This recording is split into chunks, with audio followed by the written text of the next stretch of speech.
Rodrigo, prazer enorme, enorme ter você aqui, cara. Para quem não sabe, Rodrigo foi minha banca de doutorado também. Eu tive o grande prazer, de verdade, prazer de contar com a tua presença na banca, com as tuas orientações assim cirúrgicas, realmente cirúrgicas. Foi de grande valia para mim. Uma apresentação, então, formal aqui para te passar a palavra, Rodrigo. Dr. Rodrigo Satamini, ele é professor associado de ortopedia e traumatologia da UF, é médico do Centro de Cirurgia do Joelho do INTO e é mestre e doutor em medicina pela UFRJ. O currículo é muito vasto, é muito robusto.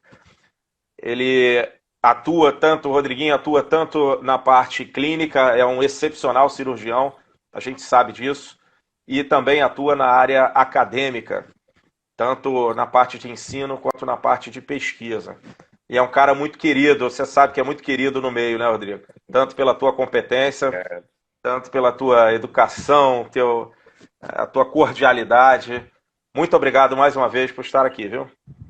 Não, eu que agradeço de poder participar. O D'Angelo é um grande amigo, né?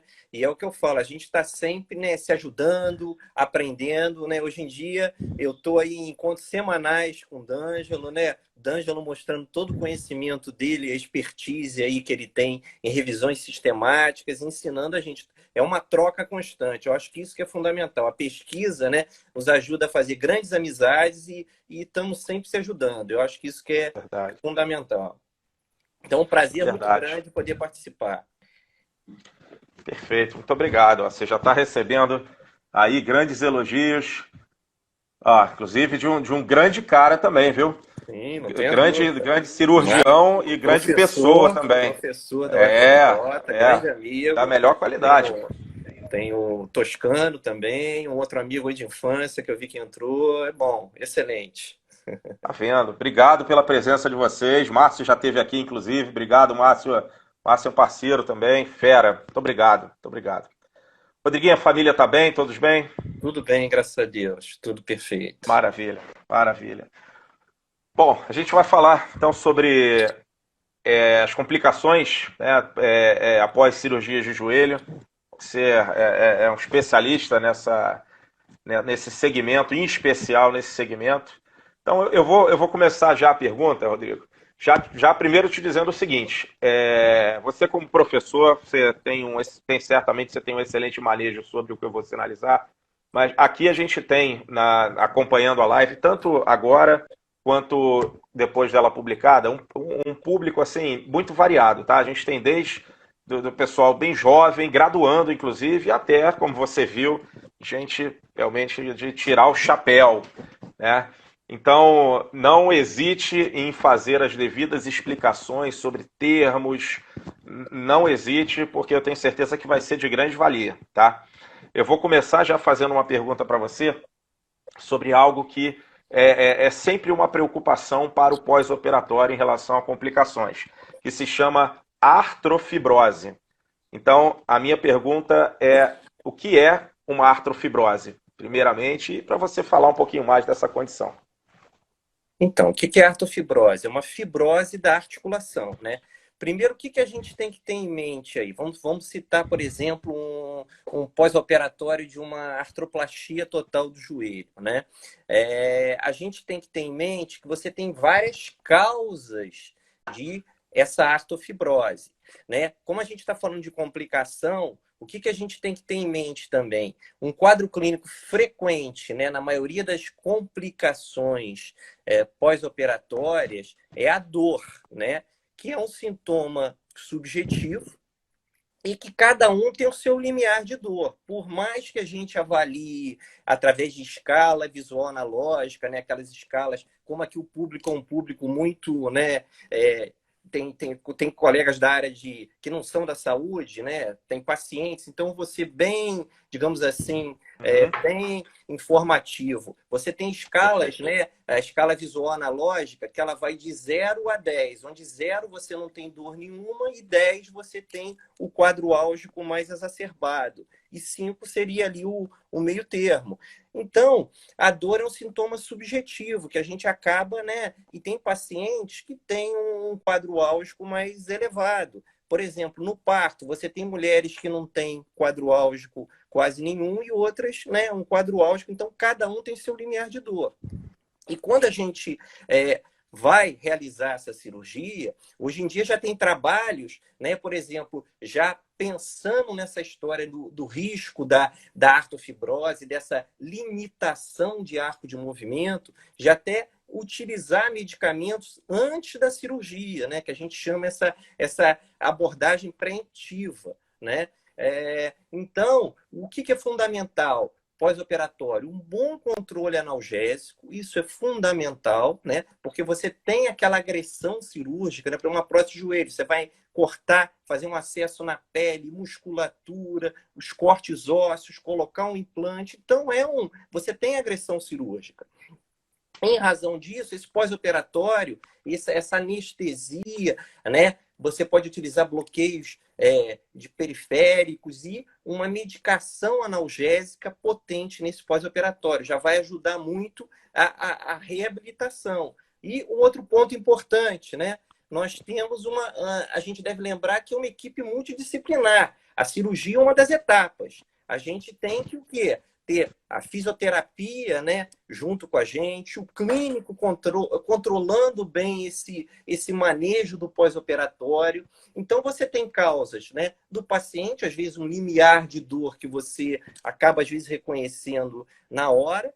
Você tem erros técnicos que levam a sua digamos assim, maior rigidez articular, essa limitação do arco de movimento. Por exemplo, numa artroplastia total do joelho, eu posso, na hora lá que eu vou fazer a minha aferição do componente, eu posso ter um componente que eu coloquei um maior, né? Um número maior ali naquela, que infelizmente a prótese é um padrão americano que a gente usa na nossa população. Então, tem pessoas como eu, que sou de baixa estatura, tem outros que são de alta estatura, e aí, às vezes, você coloca você fica entre um e o outro, e quando você vai ver no raio-x depois, o componente tem um tamanho, digamos assim, maior que o normal. Isso pode limitar uma flexão do joelho. No próprio componente tibial, um componente maior, você pode ter um atrito na pata de ganso, que vai gerar uma limitação do arco de movimento.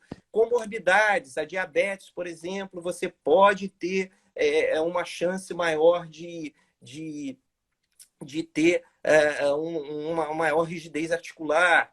No caso da prótese, por exemplo, o nosso número mágico seria 3 meses de pós-operatório. Se a gente observar que não está tendo uma evolução, a literatura fala que você tem que atuar. Então, 3 meses seria um número mágico. A gente até fez um trabalho lá no INTO e mostrou que as manipulações que a gente fazia após 3 meses, o resultado não era tão satisfatório. E aí também tem uma outra controvérsia, se é o tipo de anestesia que você vai fazer nessa cirurgia. Se é uma anestesia geral, se é só uma sedação, ou se é um bloqueio, uma raquianestesia. No caso, por exemplo, de uma reconstrução do ligamento cruzado anterior, né, aí o que a gente faz? A gente acaba, né, o indivíduo tem uma rigidez articular por conta de uma reconstrução, a gente acaba optando em fazer uma artroscopia, né? São 2 furinhos, né? Falando para a população leiga, né? Que não é da área da saúde, e que você coloca o artroscópio e faz uma limpeza com o shaver da articulação, e aí você acaba manipulando, mas após a artroscopia.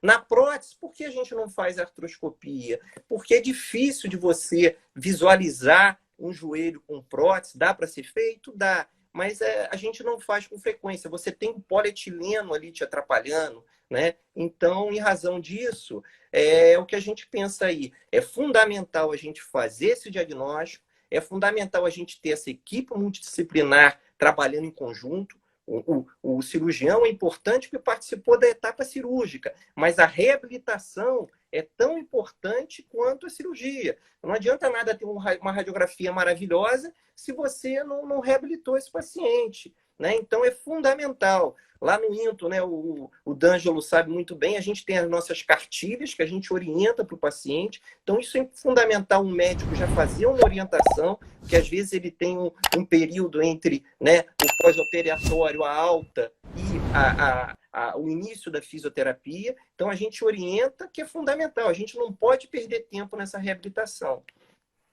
Perfeito. Então você considera que, vamos lá, uma das formas de nós prevenirmos a artrofibrose é, por exemplo, num pós-cirúrgico de artroplastia de joelho, pegando o exemplo que você deu, é movimentar de imediato após a cirurgia. Isso ajuda, né, na prevenção da artrofibrose. Fundamental, fundamental a gente orientar. Claro que, por exemplo, tem colegas que usam dreno, né? Aí a gente espera retirar o dreno, mas depois é fundamental porque a gente também deve lembrar de uma outra complicação, que talvez a gente possa conversar mais para frente, que é a trombose venosa profunda. Então, você tem a profilaxia mecânica. Então, você ajuda na melhora do arco de movimento e ajuda numa profilaxia mecânica dessa trombose. Perfeito, perfeito. Você citou a manipulação sob anestesia, Rodrigo. Eu costumo até conversar com os colegas assim, é algo um pouco contraditório, ao meu ver, parece conflitante, eu tentar agir sobre uma fibrose fazendo uma manipulação que vai gerar uma grande fibrose, né? É sempre um assunto que gera alguma discussão. Né? Mas a gente sabe que é um procedimento que sim, tem tido resultados, já antigo, procedimento que tem resultado. Bom, te perguntar, você continua fazendo manipulação sob anestesia ou tem alguma outra alternativa? E também te perguntar, as pessoas habitualmente me perguntam assim, D'Angelo, manipulação sob anestesia só para flexão ou eu posso fazer também para extensão no caso de uma restrição? Então, pode fazer para uma extensão também, só que é difícil de você ganhar extensão. É muito mais fácil de você ganhar flexão. Tanto que no INTO, quando eu entrei lá em 2012, eu até adoto isso no meu pós-operatório, né, da parte privada, que é o quê? Eu uso um imobilizador, né? Qual é o grande problema do imobilizador? O indivíduo fica muito parado e as complicações de uma trombose. Mas, ao mesmo tempo, né, eu tenho certeza que ele está com o joelho estendido. Quer dizer, eu ganhei extensão completa. Por quê? Como eu comentei, você tem aquela agressão cirúrgica, né? Então, você vai ter um edema no pós-operatório pela agressão cirúrgica. Qual é a tendência do joelho? É ficar em flexo. Então, na época que eu entrei, a gente colocava imobilizadores em todas as cirurgias de prótese total de joelho, de reconstrução do ligamento cruzado anterior, com o objetivo de quê? Já ganhar extensão. E aí a flexão, a gente acabava normalmente na fisioterapia ganhando. Caso não ganhasse, aí a gente faria a manipulação, entendeu? No caso de uma prótese de joelho e provavelmente uma artroscopia na reconstrução ligamentar. Então, eu acho que é uma medida que pode ser feita e eu gosto porque, agora, ganhar extensão é extremamente difícil. Agora, como eu comentei, a gente tem que tentar, primeira coisa, a causa dessa limitação desse arco de movimento, dessa fibrose. No caso de uma reconstrução de LCA, um cíclope, um resto de ligamento, né, do ligamento prévio. Então, a gente tem que tentar descobrir a causa, né, para atuar na melhor forma possível. Eu vejo que quando essa restrição realmente ela advém de cápsula articular, ó, é isso aqui, ó, para ganhar. Tá? Extensão realmente muito, muito mais complicado do que uma flexão. Inclusive, a própria, se a gente for pensar numa classificação de gravidade para perda de flexão e para perda de extensão, é interessante que para perda de extensão a gente já considera como grave, como moderada, por exemplo, uma perda de mais de 10 graus. Já é moderada. Tá?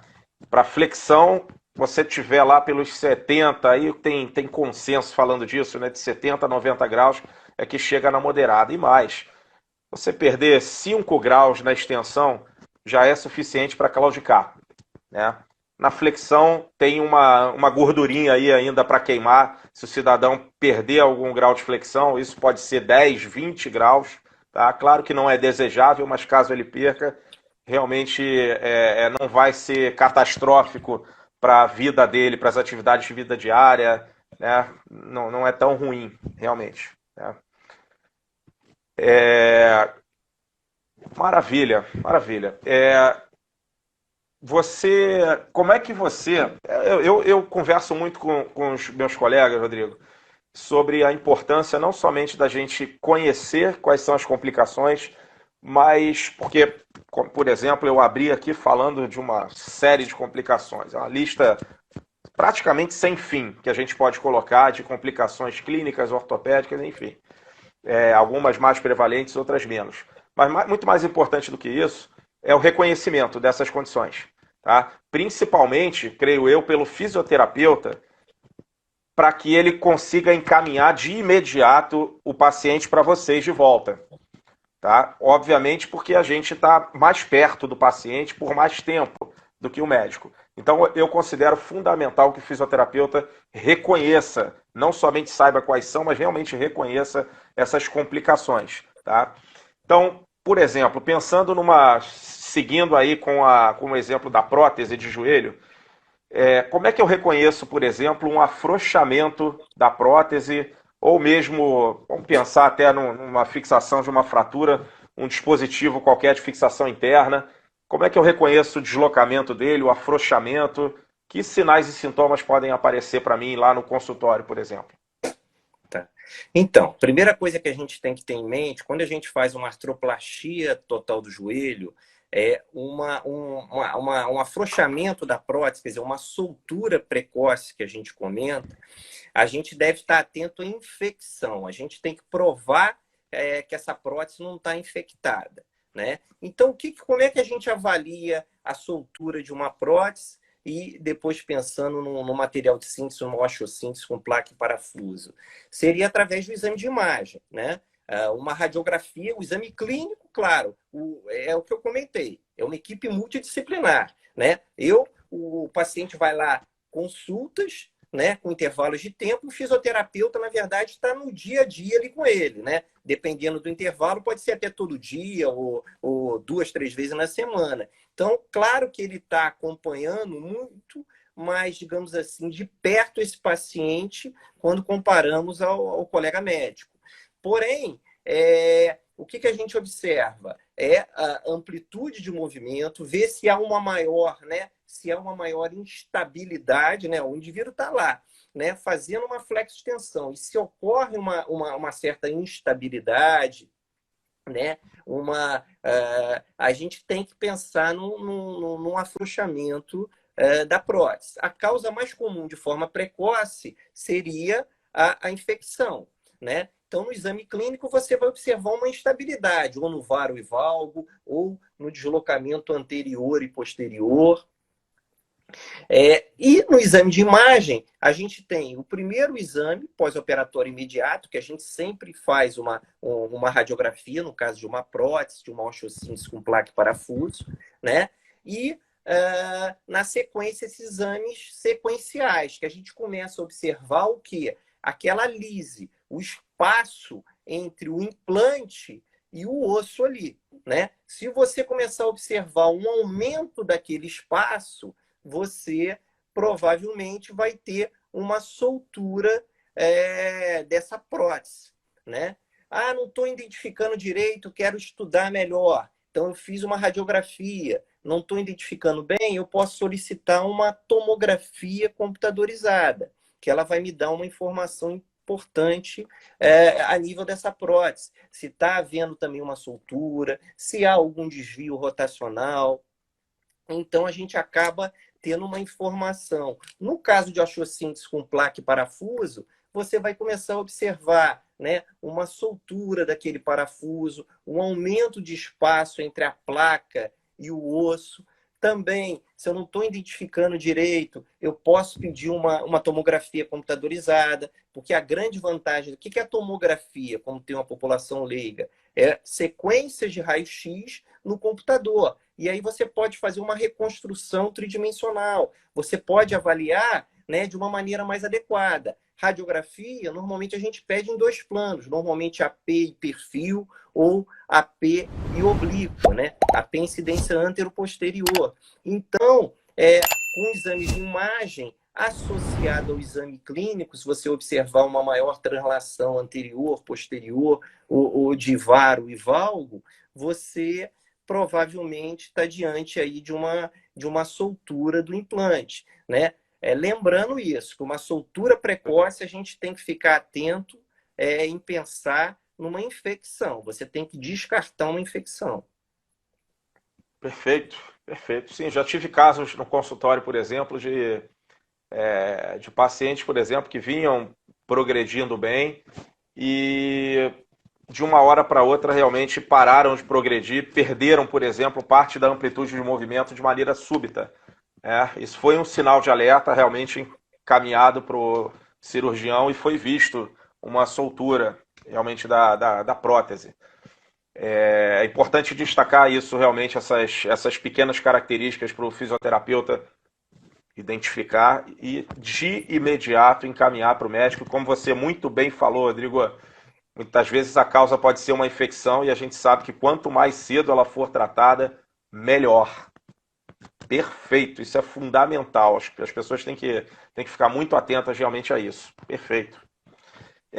Rodrigo, só voltando ainda um pouquinho lá na artrofibrose, habitualmente em alguns hospitais se utiliza a mobilização passiva contínua. Tá?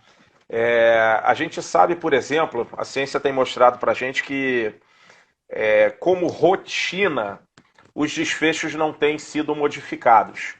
Tá? Então, por exemplo, eu colocar um paciente na CPM, como muita gente conhece, né? Colocar o paciente na CPM no pós-operatório imediato, é importante destacar assim, eu estou abrindo mão de uma intervenção ativa em favor de uma intervenção passiva. Isso não é legal. Né? E os trabalhos têm mostrado que isso não tem qualquer desfecho favorável, muito pelo contrário, exatamente por essa troca do ativo pelo passivo, isso pode ser realmente desfavorável. Né? Agora, claro, em certos casos, e é importante que as pessoas lembrem disso, em certos casos, sim, é fundamental o uso da CPM, o que tem sido mostrado, é o que habitualmente a gente adota, inclusive de rotina no INTO, que é, por exemplo, um paciente que já tenha uma artrite reumatoide, um paciente que já tenha uma flexão pré-cirúrgica fixa, que os trabalhos mostram aí que isso pode ser um fator preditivo para uma deformidade pós-cirúrgica fixa de flexão. Então, a gente usa isso. Na tua rotina de outros hospitais, de outras instituições, além INTO, você tem visto o uso de CPM no pós-cirúrgico? Como é que tem sido isso por aí? Então, é mais uma opção, né? Você tem alguns lugares que alugam, né? E aí você pode utilizar. É uma opção, sim, que pode ser utilizada, né? A gente não usa em larga escala, às vezes pela dificuldade de você conseguir, mas é uma opção. Eu acabo que utilizo muito essa história da parceria com a fisioterapia, mas é uma opção que pode ser feita e como você falou, né? É um flexo grave, né? Às vezes bilateral no paciente reumatoide, você opera um lado, mantém ele internado e opera o outro lado 15 dias depois. Por quê? Vamos pensar, um flexo grave de, sei lá, 70 graus. Esse indivíduo não consegue andar, então não adianta nada eu fazer uma prótese, né, ter uma extensão completa se o outro lado tem um flexo. Eu tenho que operar esses dois joelhos num período curto de tempo. A artroplastia total do joelho bilateral é um procedimento muito agressivo e simultâneo. Então, o que a gente faz é isso, às vezes intervalado. Operei hoje, daqui a 15 dias a gente opera o outro lado. E a CPM pode ser um fator que vai te ajudar, não tenha dúvida. É mais um arsenal que você pode utilizar. Tem que estar atento, por exemplo, à amplitude de um movimento que você vai colocar no aparelho, né? Pacientes, às vezes, com uma pele, com uma complicação de pele, você pode ter um resultado já um pouco insatisfatório. Então, você tem alguns poréns que você é uma opção e é uma boa opção. O que a gente deve lembrar ainda de artrofibrose no caso da prótese? O que você tem que prometer para esse paciente? Amplitude de movimento de 0 a 90 graus, que é como você falou, coisas do dia a dia, sentar num vaso sanitário, entrar num carro, facilitar a marcha dele, né? A perda da extensão, como você falou, a marcha desse indivíduo vai ser muito ruim, né? E aí você começa a sobrecarregar as outras articulações. Mas acho que é uma opção, sim, que está no nosso arsenal e pode ser usada. Entendeu? Eu gosto, mas vou ser sincero, não uso com frequência. Perfeito. É, uma questão que a gente sabe que é muito. Claro, certamente existem indicações precisas, mas um peso grande também para o uso, estou me referindo ao uso do torniquete, é muito também da experiência do profissional, né, da opção do cirurgião. Né? Até mesmo, claro, o tipo de técnica que ele vai usar, o procedimento, enfim. Isso é uma escolha do cirurgião. É, a deficiência da função muscular secundária à compressão do torniquete, que infelizmente algumas vezes acontece. Ela é reversível, Rodrigo? E saber se você habitualmente usa ou quando usa, como é que você faz essa escolha? Fala um pouquinho pra gente. Então, a literatura é controversa sobre o tema, né? Tem até um colega nosso lá do INTO, o Douglas Pavão, é a tese de doutorado dele. Eu mesmo estimulei muito, porque eu fui num congresso e vi um debate grande. O que a gente tem que ter? Os colegas que não defendem o uso do torniquete. Você tem aquela agressão tecidual ali, né? E você tem aquela história de síndrome de isquemia e reperfusão. Então, você tem aquela agressão ali naquela musculatura, e é como você falou, vai gerar um maior quadro álgico, quer dizer, um quadro doloroso maior, um indivíduo, né, para ganhar força muscular é mais demorado, né? Porém, você tem as vantagens do uso do torniquete também. E qual é a grande desvantagem do torniquete que a gente tem que estar atento também?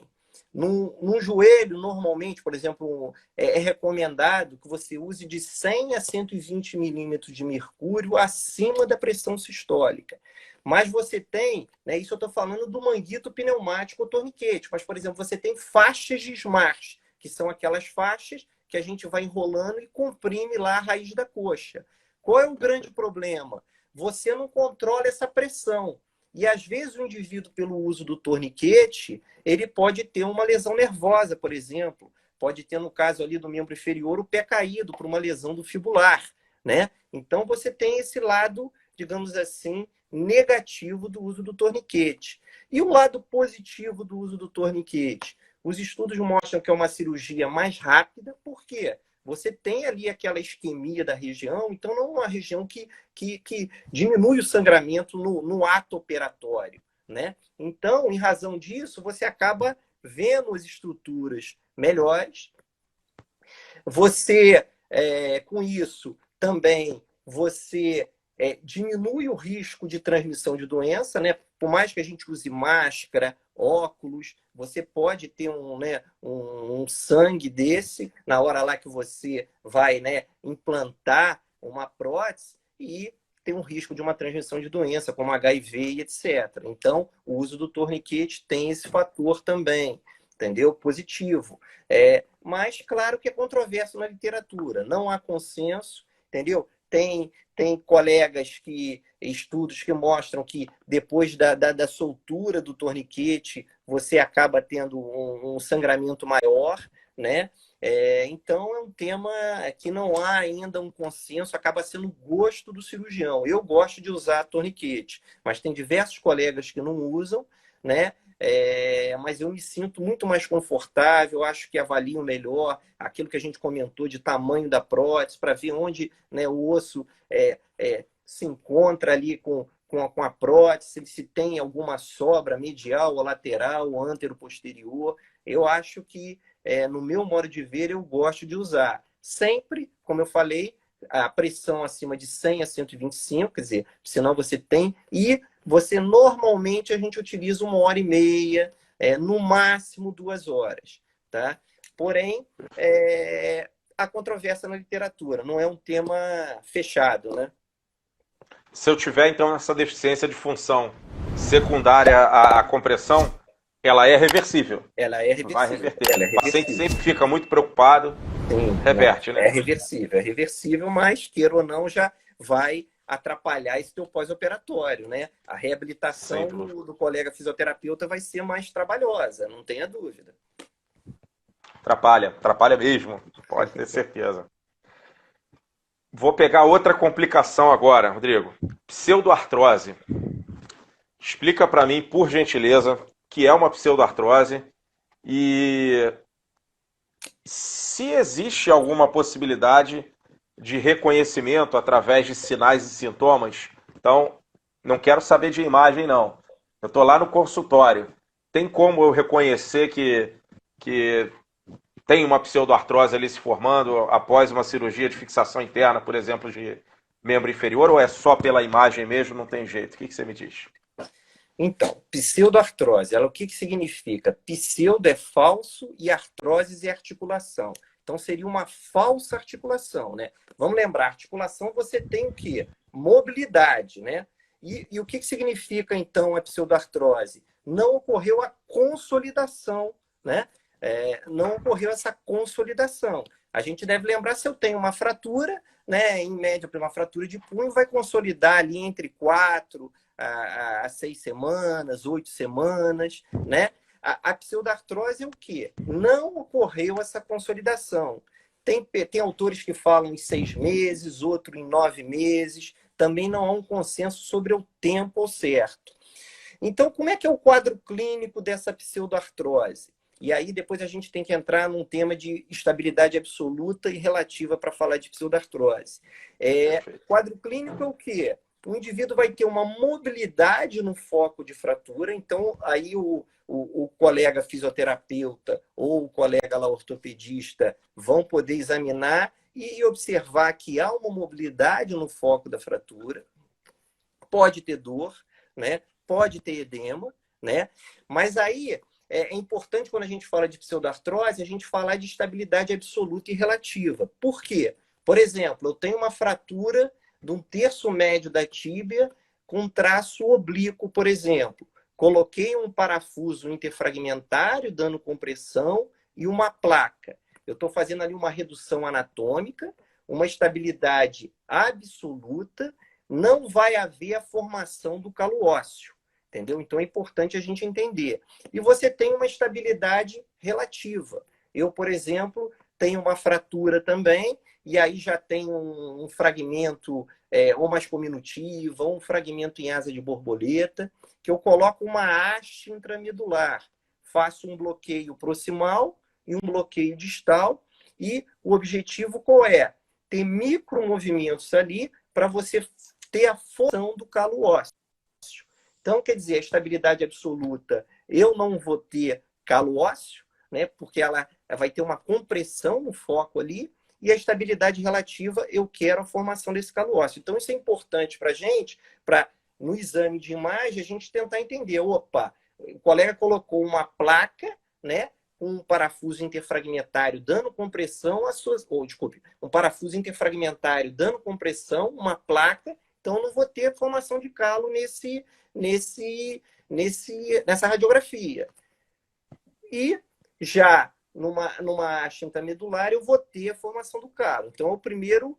E aí, com a clínica associada, com os raios-x seriados, porque aí sim o exame de imagem é importante. A clínica é importante, mas o exame de imagem é fundamental também, para eu ir acompanhando e observar, ó, não está havendo consolidação, não está ocorrendo esse processo de consolidação para chegar a esse diagnóstico de pseudoartrose. Perfeito. Deu uma tremida para mim num determinado momento aqui, Rodrigo. Então, então eu tenho uma estabilidade absoluta em que o objetivo realmente é impedir absolutamente qualquer movimento. Eu não tenho nem micro movimentos acontecendo. Isso vai ocorrer, por exemplo, com o uso de placa e parafuso. Consequentemente, vai acontecer uma consolidação primária ou direta por remodelação interna, como a gente chama, né? Então, não forma calo ósseo. Já na estabilidade relativa, ela vai acontecer não somente. Você falou Haste até tremeu intramedular. da haste, Haste. isso, é que tremeu na hora, isso. Da haste, até mesmo com gesso, você Isso, vai ter então isso. uma estabilidade relativa. Vai acontecer a formação do calo ósseo justamente porque é um outro tipo de consolidação, é a consolidação secundária ou indireta por formação de calo ósseo, e o calo ósseo se forma justamente por conta desses micromovimentos. Né? E exatamente o que você colocou aí, consegui ouvir bem. Né? Se eu tenho, por exemplo, uma estabilidade absoluta como objetivo, eu tenho uma placa e parafuso, por exemplo, e eu começo a observar calo ósseo, eu tenho provavelmente uma falha dos componentes da fixação, correto? Então, quando a gente faz essa redução anatômica com parafuso Exato, interfragmentário, porque tem exato. tipos de procedimentos que você faz, por exemplo, você usa a placa como se fosse uma haste interna, parafusos proximais e distais, que aí você quer Perfeito. também. Mas aí, um parafuso interfragmentário, no foco de compressão, né? Aí sim você Exato. está querendo Claro que sempre você tem que respeitar os princípios. Eu posso colocar um monte de placa e parafuso, né, e não obedecer esse princípio da compressão do foco, que aí vai formar a nossa pseudartrose que a gente comentou aí. Perfeito, muito bem colocado, muito bem colocado. É respeitar o princípio realmente. Aí realmente a habilidade e a expertise do cirurgião no ato operatório fazer da forma como tem que ser realizada. Perfeito, perfeito. É, muito bem explicado, muito legal. Você acha, por exemplo, ainda na pseudoartrose, se eu tiver o paciente com relato, por exemplo, de estalido, ele fez uma fixação na tíbia, no terço médio e está ouvindo o estalido no meio da tíbia. Isso eu posso suspeitar e caminhar para você? Então, aí já é né? Você tem que tentar entender ali o que houve ali. Ou algum fragmento se soltou, né? Mas você tem que estar atento e pensar aí sim que pode ser sim uma pseudartrose, né? Claro que vai depender do tipo de fratura, porque o que acontece, às vezes, né, tem um fragmento em asa de borboleta que acabou se desviando, né? E aí você vai ter esse estalido, vai ter um gap maior, né, um espaço maior, e você, sim, tem que estar atento a isso e pensar assim. Eu já tive paciente exatamente com isso, que relatou um escorregão no dia anterior que foi na minha consulta e eu reparei, o estalido estava no meio da canela, como ele mesmo dizia, assim, então no meio da canela está estalando. E estava muito claro, assim, não chegava a ser audível, mas era um estalido palpável. Tá? Foi encaminhado para o cirurgião e realmente tinha falhado ali, tinha soltado o fragmento realmente. Então é importante estar atento. Legal. Ó, Rodrigo, tu botaram uma pergunta aqui, deixa eu ver. Ó, paciente com revisão de ATJ com fístula permanente lateral externa em joelho. Você consegue ver essa pergunta aí? Não, não, mas tudo bem, pode falar. Uma fista Esta lateral. fístula, esta fístula pode cicatrizar ou permanece períodos inoperante. Por que isso pode acontecer? Então, a fístula traduz o quê? Uma infecção. O que é a fístula? A fístula, vamos lá, se eu tenho uma prótese de joelho, né? Você tem um processo infeccioso ali de secreção que está em comunicação com o meio externo. Então, quer dizer, teoricamente, por que ela descreveu uma fístula num paciente com uma prótese, a gente é um critério de infecção. Entendeu? A gente tem que, até prova o contrário, essa prótese está infectada. Entendeu? O que pode acontecer? Às vezes, né, o indivíduo melhora a imunidade e acaba fechando as fístulas. Tempo depois, né, você essa fístula aparece novamente. Então, essa prótese, para mim, está infectada, entendeu? Fístula é critério, até a gente tem scores de consenso que fístula é um critério até já importante para denotar uma infecção. Então, o que tem que observar? Se essa prótese não está solta, né? Aquilo como a gente falou, que a infecção vai gerar uma soltura da prótese. Então, isso é importante também, a gente analisar essa possível soltura do implante. Perfeito, obrigado, colega, pela pergunta. Rodrigo, qual é a diferença entre, a gente está falando aqui de pseudoartrose, né? A diferença de pseudoartrose, que ficou, inclusive, muito bem explicado por você, para uma consolidação retardada. A pseudoartrose, ela é a progressão da consolidação retardada ou são duas coisas diferentes? Como é que é isso? Então, a consolidação retardada, como eu falei, a pseudartrose, você não vai observar essas consolidações, né? Esse processo de consolidação no foco de fratura, né? O retardo de consolidação, como eu falei lá naquela história da fratura do punho, vai consolidar em 4 a 6 semanas, mas ela vai consolidar de uma forma mais lenta, quer dizer, num período maior do que esse, porém vai haver esse processo de consolidação, quer dizer, então é um processo de consolidação mais vagaroso, mais retardado, entendeu? Eu fui residente do Miguel Couto, o meu chefe lá, o Nova Monteiro, brincava e é mais ou menos até fácil de entender como tem um público leigo. Se eu marco lá um cinema com a minha namorada, com a minha esposa, né? E eu não apareço no cinema, é uma pseudartrose. Eu não fui ao cinema. Agora, se eu chegar atrasado, é um retardo de consolidação. Eles explicaram isso pra gente e até a gente, entendeu? Então é mais ou menos isso. Muito bom. Há consolidação, mas de uma forma mais lenta. Já a pseudartrose não há essa consolidação. Perfeito, perfeito. Aproveitando também o gancho que você colocou, você citou já 2 vezes a infecção, então vamos tratar dela aqui. Quais são as formas de prevenção para a infecção, desde lá do ato operatório, ou quem sabe do pré-operatório, e também, no caso de uma infecção, como é que se trata isso?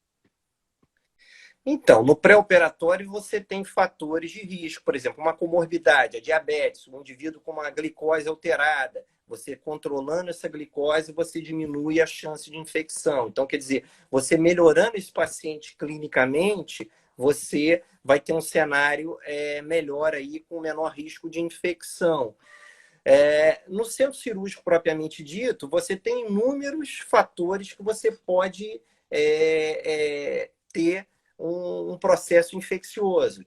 Por exemplo, uma cirurgia o mais rápido possível, claro que bem feita, mais rápida, um menor número de pessoas na sala, aquela história de todo mundo entrando na sala, você aumenta o risco de infecção, a história da esterilização desse material, né? Às vezes a gente está lá, quando chega no centro cirúrgico, o material tem um sensor lá para ver se ele está estéril ou não.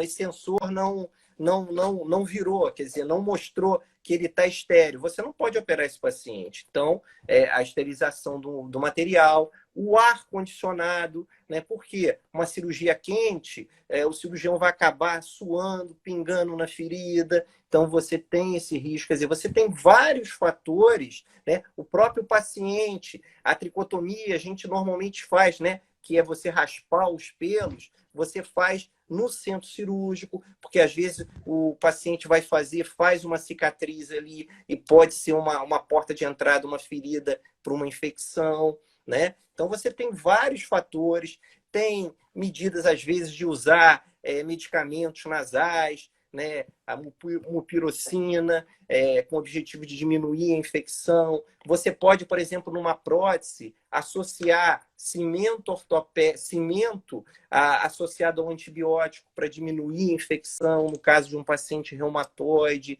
de um paciente diabético. Você pode fazer essa medida que ajuda a diminuir essa infecção. Essa limpeza da pele do indivíduo é fundamental, né? Então, aquela escovação que a gente faz no centro cirúrgico é importante. A escovação desse cirurgião também é importante, né? A gente tentar não se contaminar lá na hora, esbarrar em ninguém, né? Então, você tem vários fatores aí, tantos, né, do próprio paciente, como do ambiente cirúrgico, da esterilização do material, que podem gerar uma infecção. Perfeito. Às vezes a recomendação até nas reuniões de pré-operatório para o paciente, por exemplo, não se depilar por pelo menos uma semana antes da cirurgia. Por exemplo, também não retirar cutícula por pelo Perfeito. menos uma semana, né? Tudo exatamente o que você falou, né? Evitar criar porta de entrada. Exatamente isso. Né? E ter a devida higienização própria para fazer a cirurgia, né? Eu diria ter um cuidado ainda maior do que a gente já tem no dia a dia, principalmente nesse momento de pandemia, mas ter um cuidado ainda maior, já que vai se realizar uma cirurgia com um risco, sim, importante, né? E que causa, ou pode causar, assim, incapacidade, pode ser catastrófico realmente para o paciente, né? A gente está, inclusive, está estudando isso, né, Rodrigo? O uso de antibiótico, terapia aí, um antibiótico junto ao cimento. Vamos ver o que que dá. Vamos ver o que que dá, né? Já demos um spoilerzinho aí. Vamos ver o que que dá na revisão sistemática. Tenho certeza que eu estou bastante ansioso pelo resultado. Eu Estou também. bastante curioso. Algo que me perguntam com frequência, Rodrigo. Na presença de uma infecção articular, o paciente está internado, está lá no hospital, infecção está diagnosticada. Posso mover o joelho, por exemplo? Então, aí a infecção é aquilo que a gente comentou. Por exemplo, numa prótese, você vai ter uma soltura do implante, quer dizer, vai ter uma região instável ali, né? Mas aí, por exemplo, se eu. O que é importante? É você tratar esse paciente, quer dizer, você tem que fazer um tratamento antibiótico, né? Então, um tratamento cirúrgico primeiro, né? O objetivo qual é numa infecção? Você identificar o germe, é o primeiro passo. Identifiquei o germe. Vamos aqui colocar uma prótese total de joelho, né? Prótese total de joelho. Esse paciente está com uma suspeita de infecção. Tem dor, calor, rubor, né? Pode ter a fístula ou não, né? No caso de ele tendo dor, calor e rubor, né? Até 4 semanas que a gente não tem a formação do biofilme, eu tenho que levar esse paciente para o centro cirúrgico, né? E abrir o joelho dele, quer dizer, lavar o joelho dele e trocar o polietileno, que é aquela estrutura, né? A gente tem na prótese o componente femoral, metálico, tibial, né? Metálico, normalmente de cromo cobalto, e o polietileno, que seria aquele plástico que fica entre o fêmur e a tíbia. Então, eu vou tirar aquele componente para quê? Para lavar o joelho melhor, porque aquele componente ali tem um risco maior de você ter o germe ali naquela região. Então, você tira, lava bem o joelho e coloca um outro polietileno. Isso até 4 semanas. Passou de 4 semanas, por exemplo, eu vou ter que tirar essa prótese. E aí, o que a gente faz? A gente retira essa prótese, né? E coloca um espaçador, que é o quê? Um cimento com antibiótico, tá? Então, vamos lá. Aquele primeiro caso, que eu só troquei o polietileno, ele vai ser tratado, fiz a abordagem cirúrgica, ele vai tentamos identificar o germe, e aí junto com a infectologista, a gente sempre fala isso, quer dizer, uma equipe multidisciplinar, é o ortopedista, o clínico, o infectologista, então ele vai orientar qual antibiótico vai ser prescrito, se é oral, se é venoso, qual é a forma, e aí nós vamos, a partir desse momento, então, estimular a mobilização precoce. Tá? No caso de um espaçador, né, que seria esse cimento com antibiótico, né, numa infecção de prótese com mais de 4 semanas, aí você tem que avaliar se é um espaçador fixo ou móvel. Tem espaçadores que a gente consegue uma mobilidade desse joelho. E aí você pode estimular a ele orientar o fisioterapeuta em conjunto a mobilizar esse joelho. Por quê? Qual é a vantagem de você mobilizar um joelho que depois você vai fazer uma revisão de prótese? Vai facilitar o teu acesso cirúrgico, né? Na hora, então vai ficar uma cirurgia teoricamente mais fácil. Então você tem opções que você vai orientar, no caso de um espaçador fixo, que ele não pode dobrar o joelho, porque aí o espaçador vai acabar saindo do lugar, né? Ou casos de espaçador móvel ou uma infecção, né, precoce, que você vai estimular ele a dobrar esse joelho, entendeu? Perfeito. Algum risco de disseminação por conta de Não, movimento, não, né? não, de forma nenhuma, tá? Perfeito, perfeito. Aí também conforme a tolerância do paciente, correto? Sim, sempre, não tenha Por dúvida. aí, né? Perfeito, perfeito. O controle analgésico, E aquilo que eu comentei, o controle analgésico é fundamental, aquilo que eu comentei lá no início dos nossos comentários. A dor aí é um fator fundamental que a gente tem que controlar essa dor para ajudar também nesse pós-operatório. exato. Bom, vou tocar numa última complicação aqui, Rodrigo, que é a trombose venosa profunda, tá? Primeiro, assim, o que é a TVP, tá? De forma bem breve, direta, mas o teu posicionamento sobre isso. E uma pergunta assim que gera realmente muita discussão, muitos questionamentos. Dado o diagnóstico, eu posso botar o paciente em pé, eu posso movimentar? Como é habitualmente a sua conduta após o diagnóstico de trombose venosa profunda? Ou você também tem a opção de me dizer assim, D'Angelo, se eu deixo com um clínico, isso aí é a opção do clínico. Como é que você conduz isso? Não, vamos lá. A trombose, o que a gente tem que ter em mente aí? Então, vamos lá. A artéria leva o sangue, né, até a região distal e a veia faz esse retorno venoso. A trombose, como o nome está dizendo, é um trombo na veia, né? E qual é o grande perigo também? O indivíduo ter uma embolia pulmonar. O indivíduo vai ter uma dificuldade respiratória, uma dispneia e pode até falecer, né? Então, é uma complicação que a gente tem que estar atento. Dois, você tem fatores de risco para uma trombose em qualquer cirurgia.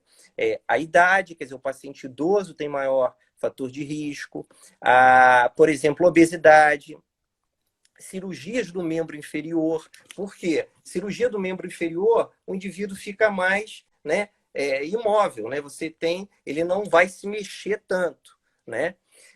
O que é importante? E aí também a gente tem que estar atento a um fator de risco que às vezes a gente, na nossa avaliação pré-operatória, não acaba enfatizando muito, que é o quê? A mulher com uso de anticoncepcional. Quer dizer, uma mulher jovem que a gente vai fazer uma reconstrução do cruzado anterior, e normalmente o anticoncepcional aí é a base de estrógeno, você tem o maior, pelas trombinas lá, você tem um fator de risco para ter uma trombose venosa profunda. O quadro clínico da trombose venosa profunda qual é? Dor, edema, né, rubor, você vai ter aquele empastamento da panturrilha, mas qual é o grande dilema? Às vezes ele pode ser assintomático, ou então com sintomas muito leves. Então, mais uma vez, a importância do médico tentar identificar e do fisioterapeuta em conjunto que está com o paciente de uma maneira, digamos assim, mais frequente, observar, opa, ele não está, aumentou o nível, o quadro álgico dele, ele já não está mobilizando tão bem. Então, a gente tem fatores que você tem que fazer uma prevenção, né? Por exemplo, a prótese total de joelho, que a gente normalmente faz no paciente mais idoso, a gente tem que pensar o quê? A gente faz a profilaxia. Você vai utilizar lá a enoxaparina por 15 dias, no quadril, às vezes, você usa por 30 dias. É uma profilaxia e prevenção. Eu acho que o fator mais importante é a prevenção. O que a gente faz de prevenção?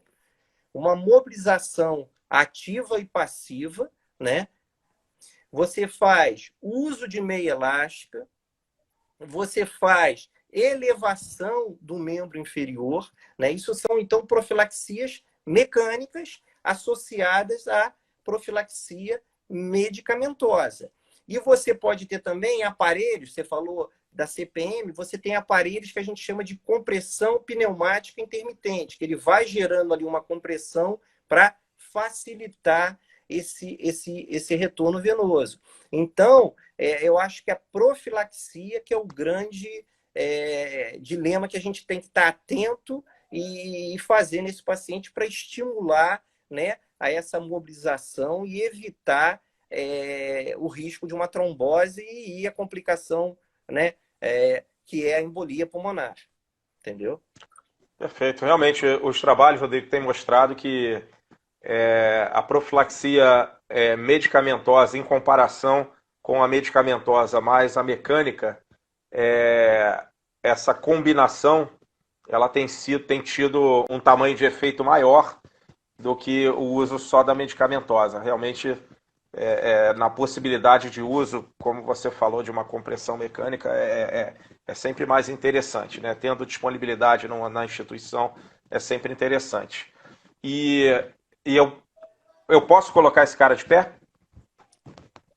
Então, na verdade, você tem que estimular ele a ter essa mobilização precoce. Aí vai depender do tipo de cirurgia que você realizou. Por exemplo, tem fraturas que você não pode colocar o paciente de pé, mas tem outras que você pode estimular a marcha assim precoce. Mas pela trombose não me impediria. Não impediria.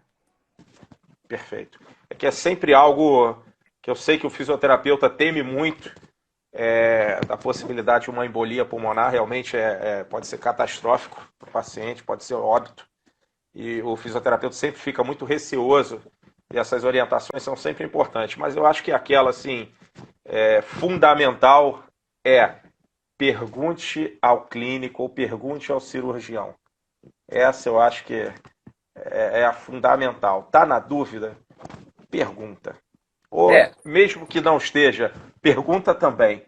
É Sim, fundamental. claro, claro. Não, então, vai depender de vários fatores aí, mas o que eu acho é isso. Eu acho que a profilaxia que é o grande fator aí principal para a gente evitar essas complicações. E é como eu falei, mulher jovem, a gente acaba, às vezes, né, não se atentando ao uso de anticoncepcional e você pode ter essa complicação aí. Perfeito. Ana fez uma colocação aqui da pergunta anterior. Obrigado, Ana, por prestigiar. Bom te ver por aqui. Rodrigo, a gente está chegando no final. Eu vou te fazer uma pergunta que eu faço sempre para os convidados que vêm aqui, que é a seguinte: te pedir 2 dicas de ouro, são 2 dicas de ouro do Dr. Rodrigo Satamini aos fisioterapeutas a respeito do tratamento de complicações ou a respeito das complicações em cirurgias do joelho. Então, eu acho que o que eu acho? É aquela história de equipe multidisciplinar. Então, eu acho que a gente tem que estar sempre caminhando junto, né? E aí a gente falou vários temas aí, que o clínico é fundamental, como você falou. A trombose venosa profunda é uma complicação pós-operatória, né? Mas ele acaba sendo internado pela clínica, né? E aí quem vai avaliar também junto é o cirurgião vascular. Então, quer dizer, é você ter uma equipe multidisciplinar para você estar sempre trabalhando em conjunto. E é como você comentou bem, vamos chegar a um consenso. Pode isso, pode, não pode aquilo, né? A gente observa com frequência, às vezes, que o infectologista, né, acaba, às vezes, orientando, tira a prótese, né?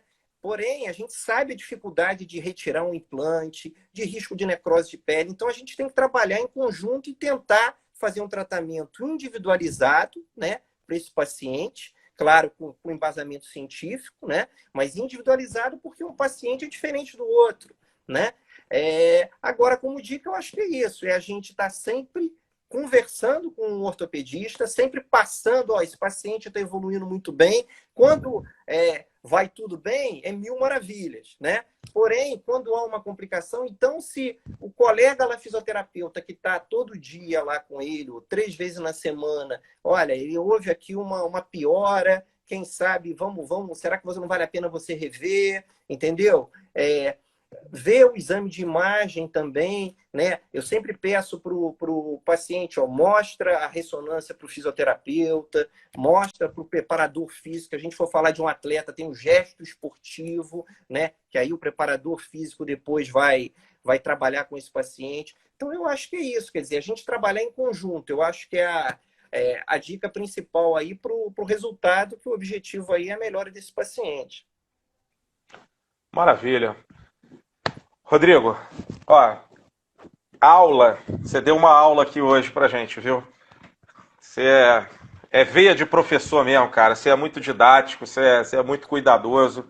Muito, muito, muito obrigado pela tua presença aqui, por você ter tirado essa horinha que eu sei que é uma hora de repouso. A gente está em casa, quer ficar com a família, descansar.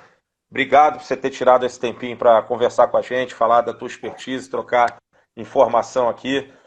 Dizer para você, quer dizer, agradecer os colegas também, a presença de todos aqui. Dizer para você que eu tenho o privilégio não só de trabalhar contigo no INTO, já tive lá da banca de doutorado, como eu falei para você, mas também nos nossos encontros, né, nas segundas-feiras, né, no desenvolvimento da revisão sistemática, e não só contigo, vem nesse embalo também Nelson, André, doutor João, é equipe realmente de excelência. Eu sou privilegiado de poder compartilhar com vocês, trocar com vocês, ouvir vocês. Tá? É sempre um grande aprendizado para mim. E eu tenho certeza que também para os colegas, inclusive e especialmente os que nos ouviram aqui nesses 60 minutos que nós passamos juntos aqui. Muito obrigado, meu camarada. De coração, muito obrigado. Eu que agradeço aí, né, Dante? Você é um grande amigo, né? Eu tive o prazer de participar da sua banca, fizemos uma diretriz aí pelo Ministério da Saúde de tratamento conservador, né? Foi aí que, na verdade, a gente se conheceu, né? Então, e agora você está me ensinando muita coisa nessa parte de revisão sistemática, aprendendo muito. Eu acho que é isso, a gente trabalhar em conjunto, sempre, né?